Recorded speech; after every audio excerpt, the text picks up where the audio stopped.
أشرقت نفسي بنور من فؤادي حينما رددت يا رب العباد. Alhamdulillahi Rabbil Alamin, Alhamdulillahi ala kulli hal, wa salatu wa salam ala Rasulillah. Donc aujourd'hui, dans le cadre de notre rencontre, nous allons parler des invocations du coucher. Quelles sont les invocations que le croyant doit réciter au moment où il va au lit? Bien entendu, quand vous scrutez la sunna du prophète alayhi salatu wa salam, il y a beaucoup d'invocations, beaucoup de choses à réciter. Mais nous allons nous donner aujourd'hui, dans le cadre de notre rencontre, quelques-unes de ces invocations-là qui vous seront très utiles. D'abord, il faut savoir que le croyant, avant d'aller au lit, il doit faire ses ablutions. Voilà, c'est ce qui est recommandé. Il fait parfaitement les ablutions comme pour la prière. S'il peut faire 2 rakats surrogatoires, alhamdulillah, il fait 2 rakats surrogatoires. Et lorsque le croyant se couche, il se couche sur son côté droit.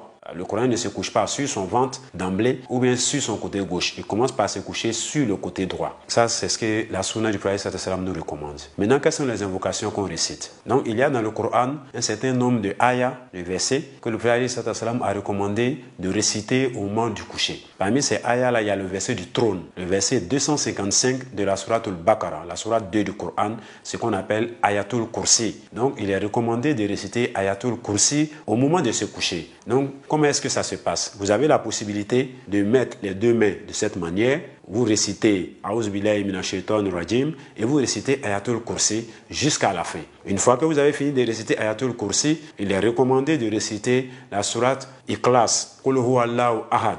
Vous récitez cette sourate-là 3 fois. Ensuite, vous récitez la sourate al-Falaq, Qul a'udhu birabbil falaq. Vous récitez cela 3 fois. Et ensuite, vous récitez la sourate an-Nas, Qul a'udhu birabbin nas. Vous récitez cela 3 fois et vous crachotez sans pour autant émettre de salive à l'intérieur des paumes et vous utilisez ça pour vous frotter tout le corps avec d'en haut jusqu'en bas. Donc, quand vous faites ça, vous êtes protégé, bismillah, pendant toute la nuit. Vous avez aussi la possibilité de réciter les 2 derniers ayats de la sourate al-Baqarah à partir de Amana Rasul Bima unzila ilayhi min rabbihi wal mu'minun jusqu'à la fin de la sourate al-Baqarah. Le prophète dit alayhi salam que celui qui récite ces 2 ayats-là au moment du coucher, alors cela lui suffit amplement comme protection pour la nuit.